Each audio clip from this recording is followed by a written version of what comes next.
Bonjour. Ces dernières semaines, la Corée du Nord a multiplié les pressions politiques et militaires en menaçant ses ennemis, la Corée du Sud, le Japon et les États-Unis. Cela a commencé en février avec un essai nucléaire souterrain qui lui a valu des sanctions du Conseil de sécurité de l'ONU. La menace nucléaire n'est plus très loin. D'après les estimations, la Corée du Nord dispose de près de 10 têtes nucléaires, soit beaucoup moins que la Russie qui en possède 8500 ou encore les États-Unis qui en ont 7700. Mais Pyongyang pourrait avoir la capacité de frapper les États-Unis en utilisant son missile Taepodong 2 qui a une portée de 6000 km ou encore le UNHA-3 qui dispose lui d'une portée de 10 000 km. Nous retrouvons en Séoul Steven Herman, chef du bureau de Voice of America en Asie du Nord-Est. Bonjour Steven. Bonjour de Séoul. Steven, est-ce que Pyongyang pourrait aller jusqu'à lancer une attaque ? Écoutez, aucun expert avec qui j'ai parlé dans la sphère diplomatique, militaire ou au sein des services de renseignement ne pense que la Corée du Nord va attaquer. Ce qu'elle pourrait faire, c'est un test de lancement de missiles, mais il est peu probable qu'elle teste le missile de moyenne portée Musadone, parce qu'il n'a jamais été testé et parce qu'en ce moment, le pays célèbre l'anniversaire du fondateur Kim Il-sung. Alors si c'est un échec, cela pourrait être embarrassant.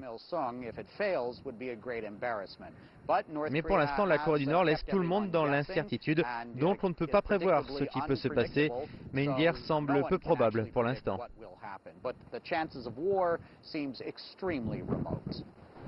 Qui dirige actuellement la Corée du Nord ?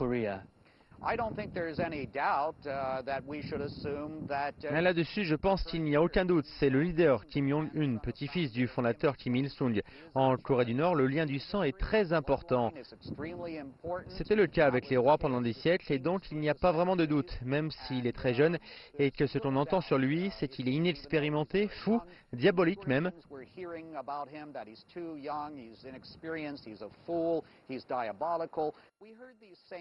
On entendait la même chose lorsque son père Kim Jong-il a accédé au pouvoir. Beaucoup de personnes prédisaient l'effondrement du régime. Et bien sûr, Kim Jong-il est resté très longtemps au pouvoir.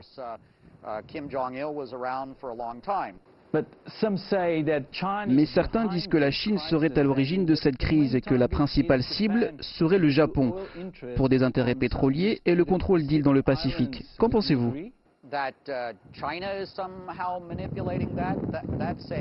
Que la Chine est derrière tout ça, c'est une théorie intéressante, mais je ne pense pas que beaucoup de personnes y adhèrent. Plusieurs raisons peuvent expliquer cette situation. La Corée du Nord a besoin d'attention, elle veut négocier et être reconnue par Washington.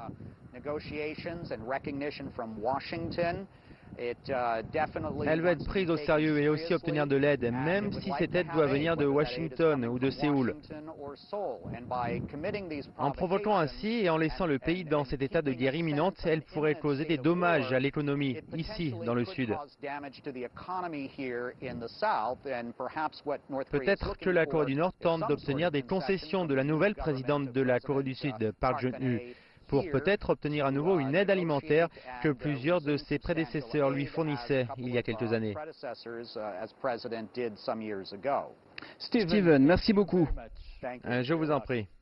Depuis des siècles, la Corée du Nord est l'une des sociétés les plus secrètes. Nous terminons cette page avec quelques images du pays. Merci de nous avoir suivis.